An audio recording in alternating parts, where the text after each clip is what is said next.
the United States Air Force did recover alien bodies, they didn't tell me about it either, and I want to know. Is it possible that the U.S. military have kept UFO secrets from the president? There's always things like that going on, flying saucers. What does the commander-in-chief really know about extraterrestrials? Well, no, but I would... We were facing an alien threat from outside this world. Has the United States ever defended itself from UFOs? Since the Second World War, every president has supposedly tackled the national security threat posed by unidentified flying objects. What evidence is there of UFO files being opened in the White House?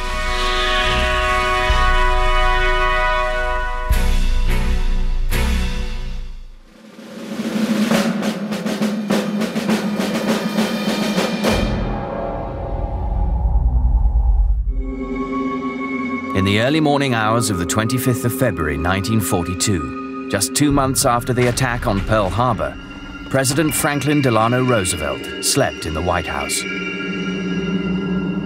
3,000 miles away, on the west coast of the United States, an unidentified flying enemy appeared to breach its borders. Chaos erupted with a blip on a radar screen.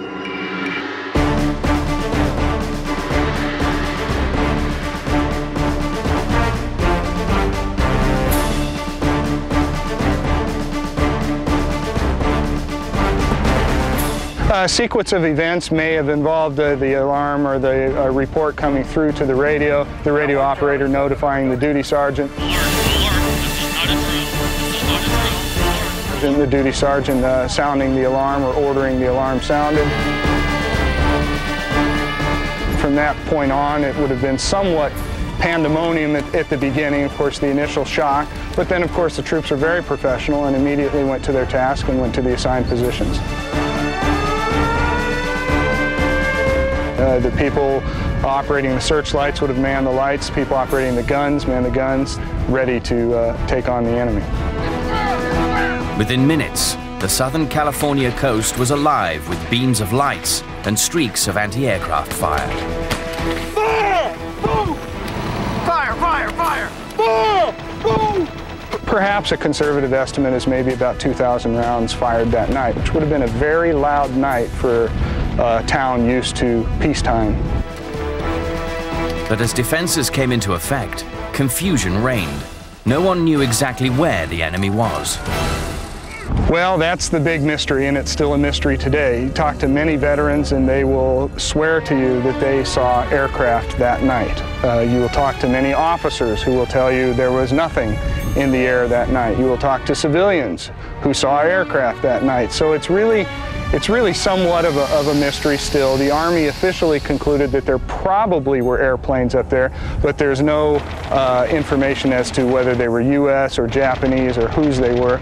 By definition, I think a UFO. Now, if you want me to say it's little green men, I'm not prepared to commit to that, but yes, it was an unidentified flying object, I think is fair to say. For nearly an hour, the ballistic barrage peppered the sky. But at dawn, it became apparent that the only damage caused was to the city of Los Angeles. Everything that goes up must come down, and of course the surrounding areas were littered with shrapnel fragments. So flak was raining down, and in some cases live shells actually came down and detonated. Of course, the media responded, as media does much of the time, with, you know, let's sell some newspapers. So perhaps the stories were exaggerated, perhaps not. In fact, one of the stories was going around about the LA thing was that the Japanese had submarines and that they were launching planes off of submarines, which makes absolutely no sense whatsoever. If you take eyewitness reports, they said it was hovering, not just going slow, it was hovering. They have the one photograph where this thing has all the lights focused on it and basically doesn't look like any type of plane that was available at that time. Accounts of the wreckage were explained to President Roosevelt in Washington. The task fell to General George C. Marshall, the War Department's Chief of Staff. Well, Marshall's letter is probably one of the most curious documents to ever be issued about the event. It says as many as 15 airplanes may have been there, varying at speeds from very slow to immediately increasing to 200 miles per hour, ranging from altitude from 9,000 to 18,000 feet. And again, no bombs were dropped, no casualties inflicted, no Allied or U.S. Navy or Army airplanes in the air that night. It just doesn't seem to make sense. If the Japanese had come all this way, we would have thought that there would have at least been some bombing, and certainly if there was more than one aircraft. Nobody could say for sure how FDR first reacted to the news that his military had responded to what some claimed was an unidentified flying object. The only thing that came back from the president was a memo from him to Stimson, who was the Secretary of War. The president sent a curt message to Harry Stimson, demanding to know who was responsible for air alarm systems, and if anyone other than authorized officials could have triggered them. How Stimson replied to FDR and how he explained the unidentified enemy remains a mystery. No records of his response can be found in the National Archives or FDR's presidential library. At that time, I don't think they saw it as an extraterrestrial phenomenon.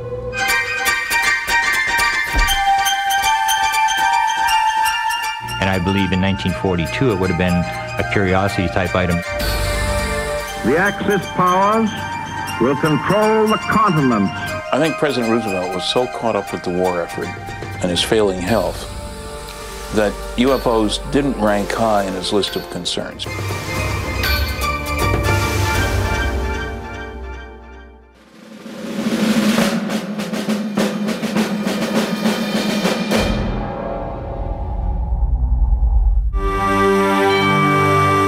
By July 1947, new threats of war and a new enemy, the Soviet Union, That false philosophy is communism. had Americans looking to the sky. Some say they saw UFOs. President Harry S. Truman was informed of a possible incident in New Mexico. Suddenly Roswell occurs, they have a press leak, it started getting picked up all over the country. I see him as the first president to actually deal with the UFO issue in a public sense. And Truman was the man on the spot when this stuff hit big time. Truman is an absolute critical key in looking at the entire UFO phenomenon in the early years. We know that these presidents were being briefed orally, if nothing else, on the topic of flying saucers. Now, this is not something that you're going to read in Harry Truman's memoirs, and it's not something that you're going to read about in an academic treatment of the Truman administration, and yet we know absolutely that it happened. How do we know this? We know it from the man who gave Truman his briefings, and that was General Robert Landry, who was a colonel at the time in the Air Force. President Truman rewarded Landry, his personal pilot, for his service by appointing him as his Air Force aide on UFOs to consult with the CIA on the subject. And that he was told to report to the president orally and brief him orally every 3 months on the subject in UFOs, which he said he did up until the president left office. By my estimation, that could be as many as 18 briefings. Wouldn't you love to be a fly on the wall of some of those conversations? It's done orally. We don't want records. If you don't want it on the front page of the New York Times, don't put it in a file, that kind of idea. But an incident said to have occurred in America's capital was impossible to ignore. 1952 is just, again, one of these very significant years in UFO history. A massive wave of very high-quality sightings by military and civilians all across the U.S., culminating in successive weekends in July of 1952 of UFOs over the Capitol. It was like invasion type stuff. Things would disappear, the fighter jets would go back, the things would reappear, and it showed that the government was very sort of out of control. They couldn't control it. It was such a big thing that the press made it the front page. It was the front page of the New York Times. Truman approached the subject head-on. So there was less hesitation on the part of public leaders to talk about flying saucers. Harry Truman did so in the 1950s during one press conference. Did the Joint Chiefs of Staff talk to you or concern you about the unknown and the unidentified flying object? Oh, yes, we discussed it with every conference that we had with the military, and they never were able to make me a concrete report on what they'd see. No, I haven't anything on the subject. And, there's always things like that going on. Flying saucers, and they've had other things, you know.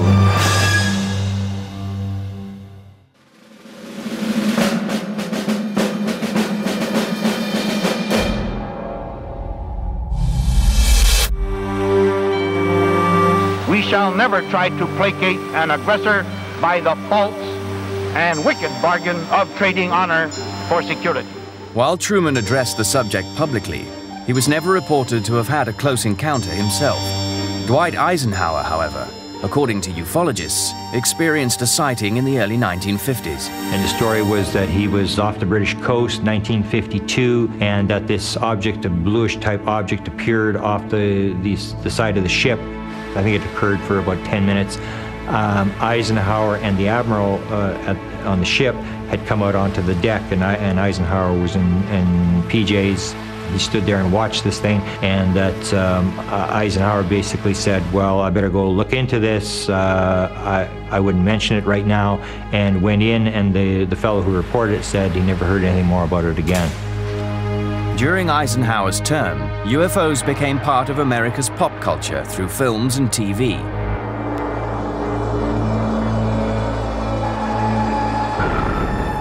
But the White House may have had more than fiction to read.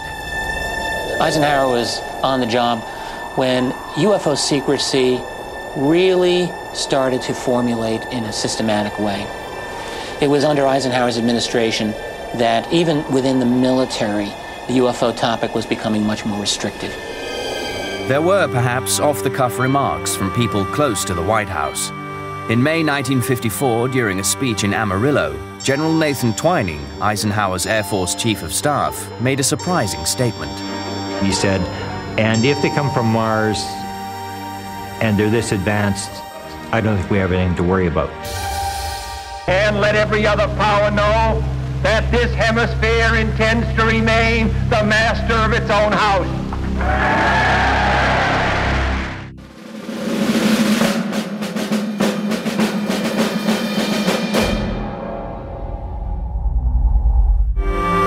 In 1963, President John F. Kennedy was on a boat near his Hyannisport home.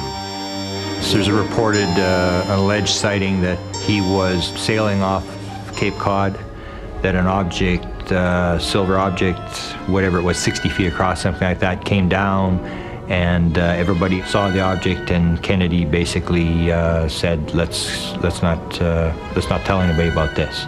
Hard to substantiate the story. It's something which you can either believe or disbelieve. JFK's knowledge of UFOs is hard to gauge. His tragically short term in office left few UFO records in his presidential library.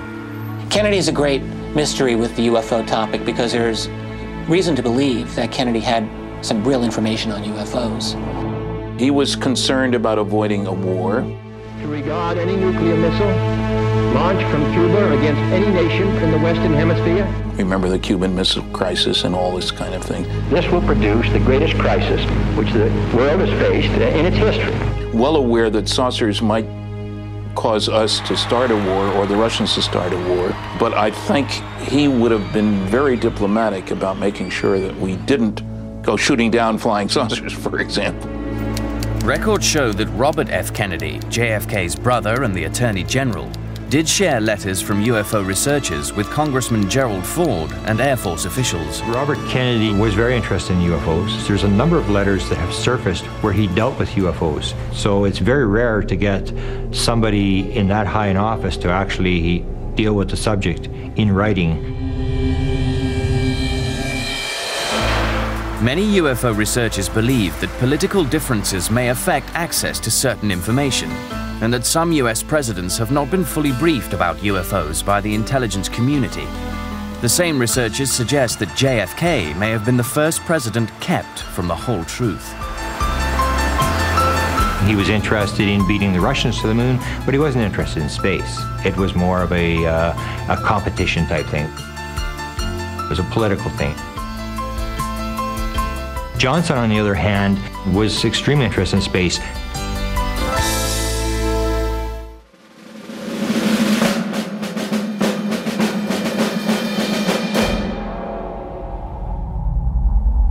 Against such force, the combined destructive power of every battle ever fought by man is like a firecracker thrown against the sun. Lyndon Baines Johnson first served in the White House as President John Kennedy's vice president.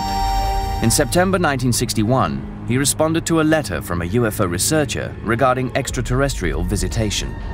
Johnson replied to the letter and said to him, rather than going to the Air Force, he told him to go to the executive secretary at NASA.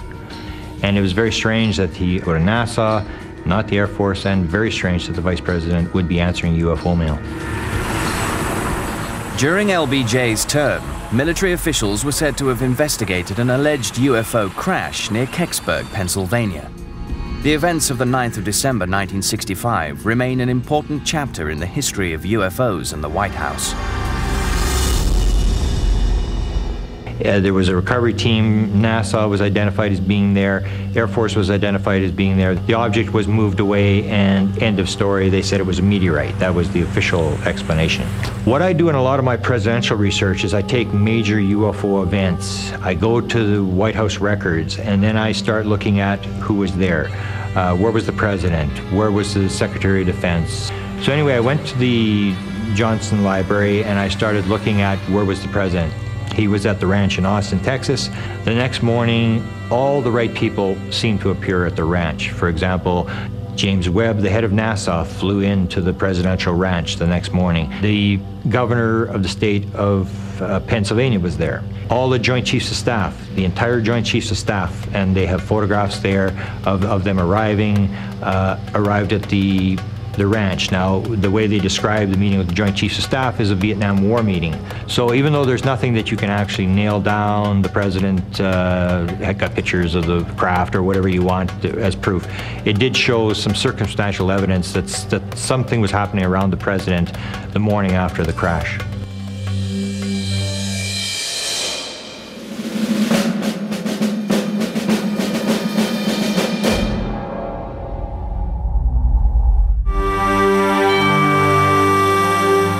President Richard Milhouse Nixon's interest in UFOs is harder to calculate.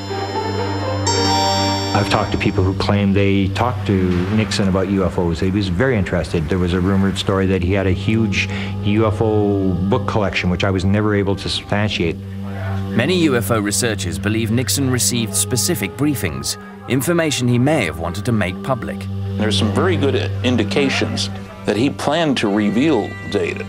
That UFOs, Past, Present, and Future, a book by Robert Emenegger, a television program that was done with that title.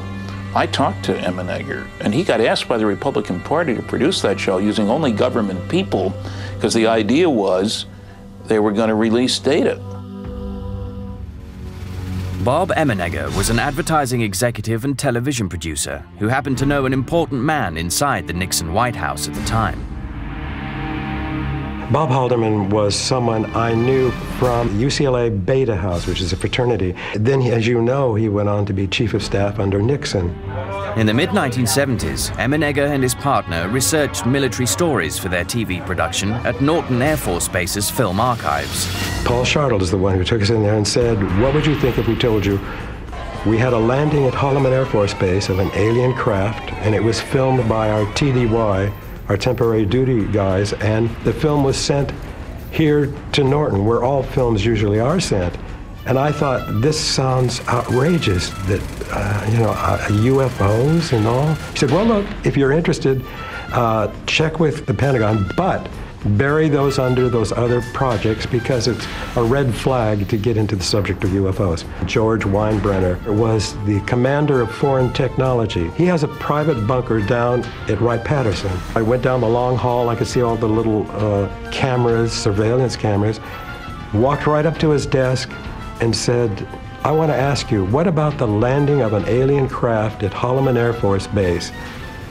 And I sort of expected him to say, what? The what?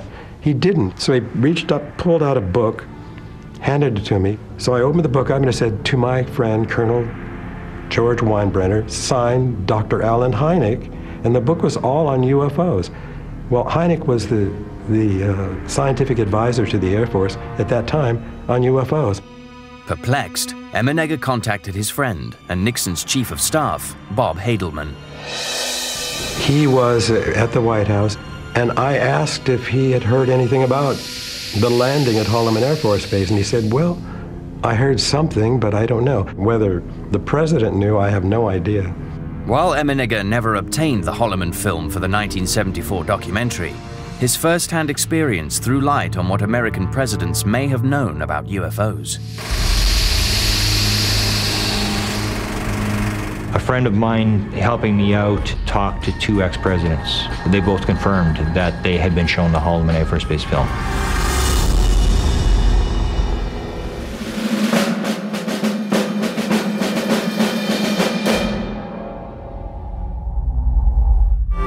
Congress should investigate the rash of reported sightings of unidentified flying objects in southern Michigan and other parts of the country.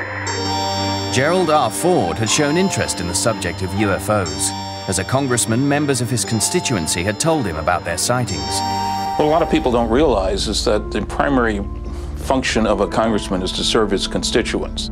So Jerry, out of service to his constituents, saw to it that there would be a hearing. So Gerald Ford went to the bat for the people who wanted an answer. And he made a lot of very, very strong statements saying that he wanted a congressional investigation. On the 5th of April 1966, the House Armed Services Committee held public hearings on the subject of unidentified flying objects. Air Force Secretary Harold Brown concluded, "We have not been hiding anything. The investigations have been made public. The hearing this morning was public for just that reason." It's unknown whether the hearings actually had an impact on Ford's view of UFOs after becoming president, but many maintain Ford selected advisors who showed an understanding of the potential threat posed by UFOs. He had some advisors who, at the time, may not have been all that important. There was Dick Cheney and Donald Rumsfeld. Had George Bush Sr. as his CIA director, had some people who he could trust and who could trust him. After leaving the White House, Ford replied to a letter from a former Air Force intelligence officer who researched UFOs. "During my public career in Congress as Vice President and President, I made various requests for information on UFOs. The official authorities always denied the UFO allegations." As president, Ford said nothing on this topic. So you can either think someone got to him or he just lost interest, but I think more likely he decided it wasn't politically prudent to discuss this matter.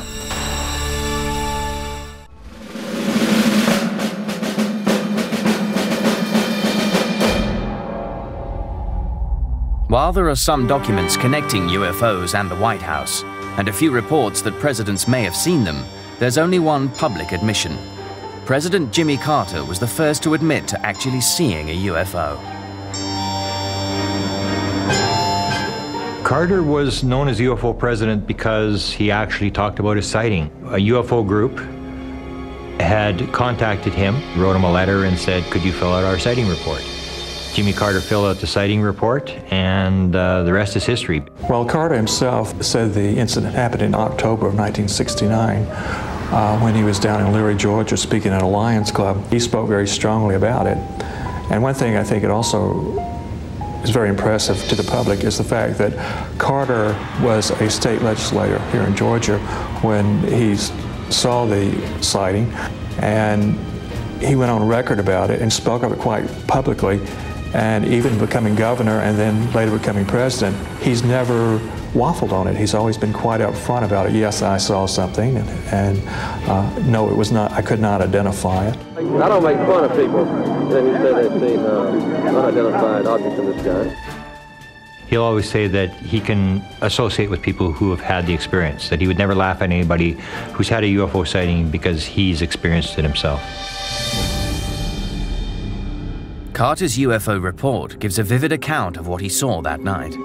I never have tried to identify what I saw. It was, a light in the western sky. It was very unique. I never seen it before. So there were about 20 of us who saw it. Carter said the object he saw was had firm edges. It was circular. It seemed self-luminous.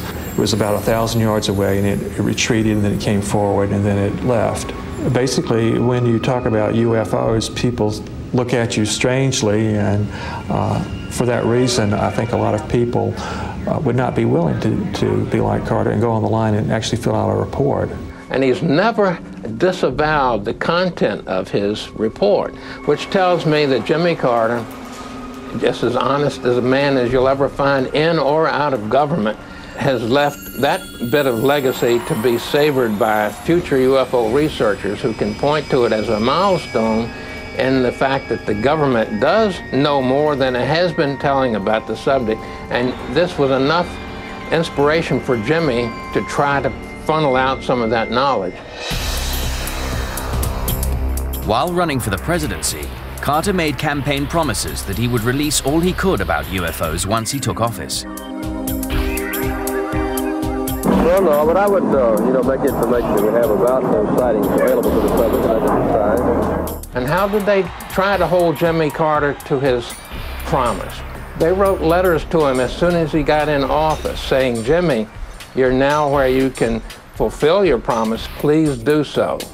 As many as 9,000 UFO-related letters reached the White House during Carter's term.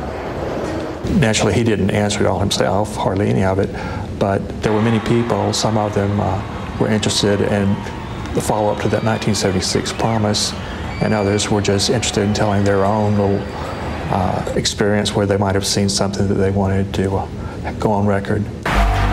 But some researchers suggest other reasons why Carter may not have been able to deliver on his campaign promise.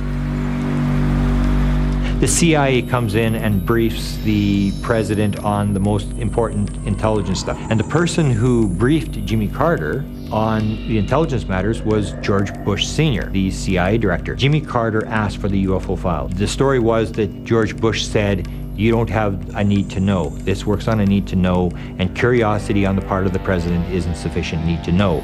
To those who claim that George Bush was briefing Carter on UFOs, I think the burden of the proof would be on them. I mean, there were other much more likely subjects for them to be talking about.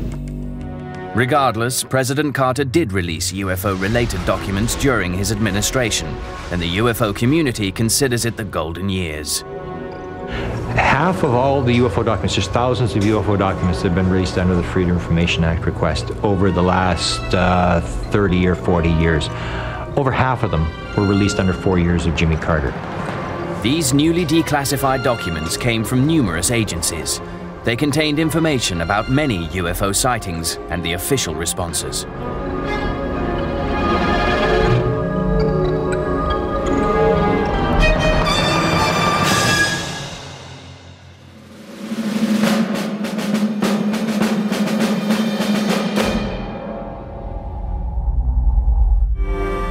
We must act today in order to preserve tomorrow.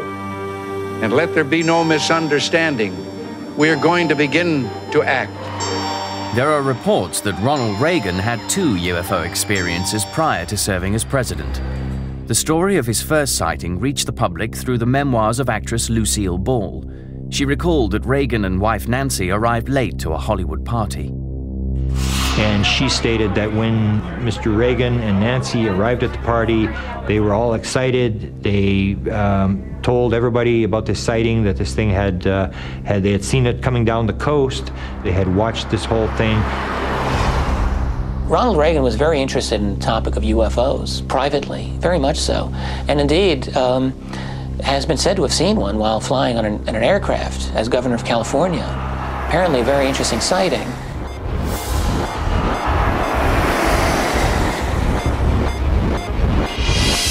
Allegedly, Reagan saw a white light zigzagging alongside his aircraft. He stepped into the cockpit and told the pilot to follow it. His pilot had 30,000 hours as a pilot, which is an incredible number. And the whole plane load of them saw this thing. They reportedly chased the mysterious light for several minutes until it shot out of sight. Could these alleged sightings have fueled Reagan's references to UFOs and alien life during his presidency? In February 1988, in a speech called Remarks at the Annual Conservative Political Action Conference Dinner, Reagan said, "Our unshakable, root-deep, all-encompassing skepticism about the capital city's answer to the UFO, that bizarre, ever-tottering but ever-flickering saucer in the sky called the prevailing Washington wisdom." A presidential speech is a very complex thing. It has many drafts. It has people who proof every word as to whether every word is accurate in their figures, facts. It's a very long and involved process. There's up to 25 agencies who have to sign off, State Department. Everybody gets to put their little 2 cents in, what they want taken out. So I started checking the speeches, and I went through every Ronald Reagan speech that had this alien invasion. Reagan asked his speechwriters to address the alien UFO subject. He believed that if we were invaded by people from another planet, that the world would come together, the world would unite. He called it his fantasy. One of the more compelling exchanges was with speechwriter Rhett Dawson, who sought to keep the fantasy out of Reagan's speeches. The discussion preceded President Reagan's address to the 1987 UN General Assembly. There's a memo that comes from the speechwriter that says, "Mr. Reagan, this is your speech, and go over it and let me know." And he noticed that this particular item about the alien invasion had been removed. The president responded with a handwritten demand scribbled on the memo. And on the bottom, in Reagan's handwriting, Reagan says, "There's too much anti-Soviet stuff in here. I want you back away from this. And oh, by the way, could you put my fantasy back in, how the world would unite if faced with creatures from another planet?" And he used the word creatures. Dawson rewrote the speech, and during the 42nd General Assembly of the United Nations on the 21st of September 1987, Reagan said, "Our differences worldwide would vanish if we were facing an alien threat from outside this world. And yet, I ask you, is not an alien force already among us?"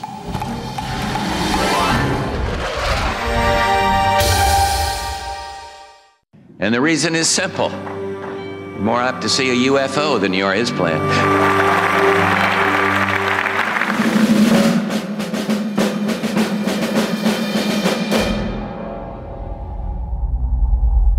UFO researchers insist that George Herbert Bush holds the key to present-day UFO knowledge. George Bush Sr., I think, is one of the key presidents when it comes to ufology. He's a very important president because he has always been believed by a lot of researchers to be a guy who knows what's going on. He was former CIA director under President Ford. He was vice president under Ronald Reagan for 8 years, would have gotten briefings on many issues, including UFOs. He was trusted by the military. He was trusted mostly by the intelligence community. In fact, now they've actually named a building at the CIA headquarters after George Bush. Herbert Walker Bush, when he was in his earlier days, had served as chief of the CIA. Now, some people think in that capacity he was bound to have known about what was going on ufologically at the agency. If he did, it still probably won't ever be disclosed until after he's long gone, just like the other president. People did write to the agency, by the way, probably when he was serving there. They would send Freedom of Information requests to the agency for any UFO material in its possession, say 900 pages worth and counting. They claim they no longer look into the subject, but how many Americans today are going to accept out of hand such a claim as that? Little evidence, however, can actually link President Bush to UFOs. For example, when I wrote the Bush Library, I asked them about UFO documents. They said they only had one UFO document. And there are no public documents linking George Bush Sr. to UFOs, but I think there's very little doubt in any researcher's mind that this man knew a lot about the topic. The answer may lie beneath some of the most heavily blacked out government documents, recently declassified from a number of military agencies. To many UFO researchers, George H. Bush and members of his staff, including Dick Cheney and Donald Rumsfeld, were the team who kept the UFO files closely guarded within military and intelligence circles. George Bush is a man who, by all accounts, knows a lot of what's going on in, let's call it, the secret world. That is the world behind the presidency, the world of real power and wealth. He's a guy that behind the scenes, he's got a lot of oil money, all the right connections, and if you want to know what's going on, George Bush will know what's going on. He's the guy.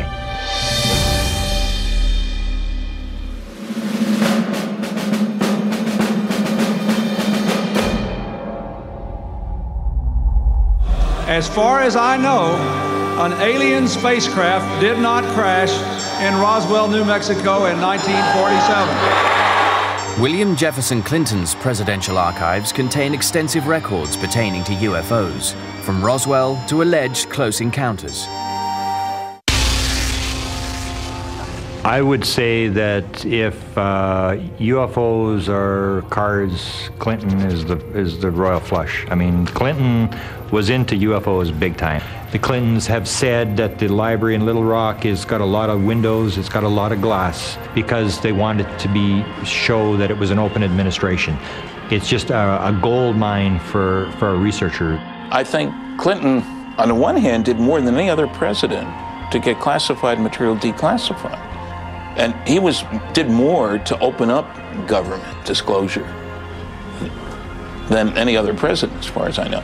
Bill Clinton is another president who had a publicly stated interest in the topic of UFOs and wasn't afraid to say so from time to time publicly.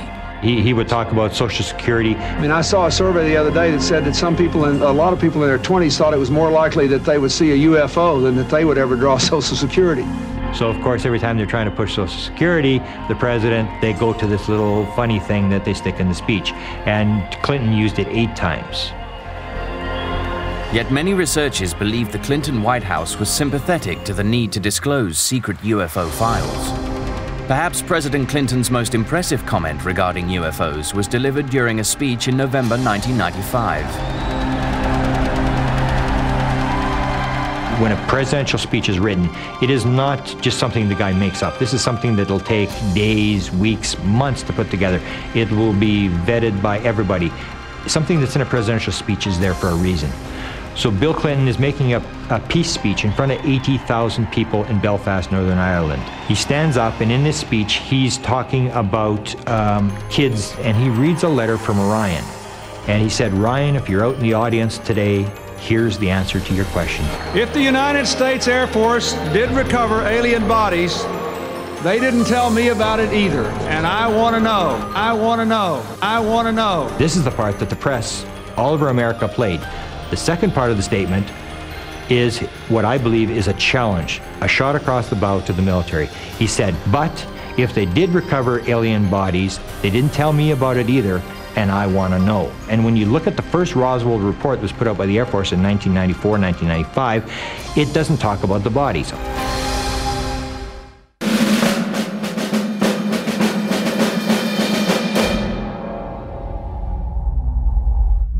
That's good. How are you? Good to see you, sir. If you're elected president, will you finally trust the people enough to tell them about UFOs, what the story is? Half the public believes that they are real. Would you finally tell us what the hell's going on? Sure, I will. According to some UFO researchers, George Walker Bush, the 43rd President of the United States, has actually reconstituted his father's powerful White House staff, in part to maintain a grip on UFO secrecy. 2 big ones, Cheney, Rumsfeld, people that have always been considered by ufology to be people who have the right connections, who probably are in the know. Regarding the administration of George W. Bush, it's unclear how much this man knows about the topic of UFOs.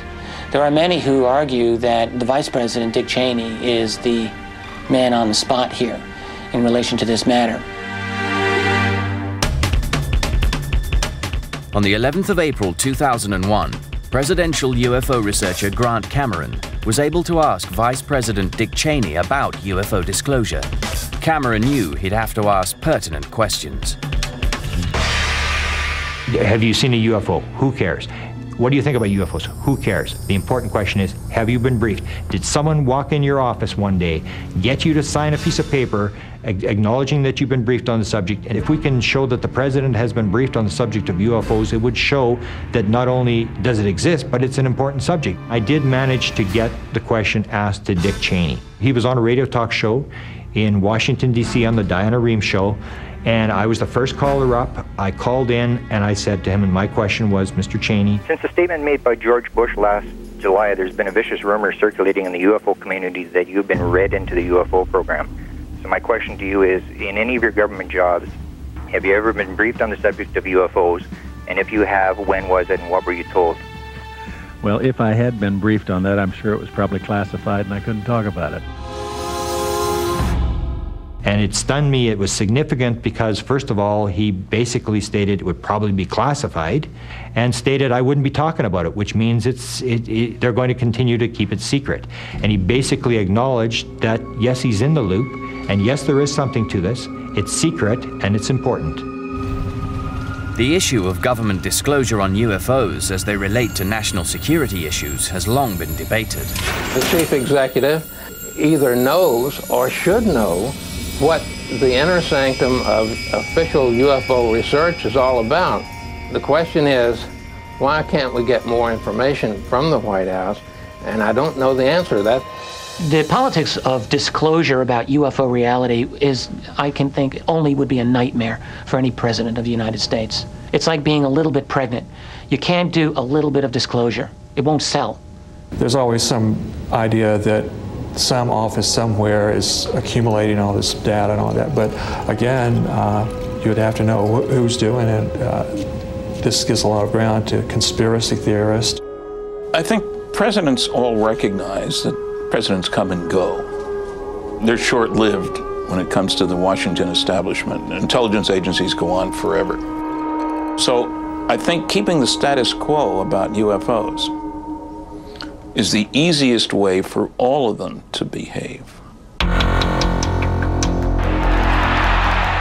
It really is a situation where the people, ordinary people, have got to recognize that it's in their interest to have disclosure on UFOs, really for the survival of the system of government that we all grew up believing we had.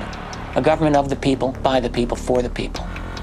And disclosure is a critical way in attaining that, because it is the opening up of a huge part of our history that has been denied to us for 60 years.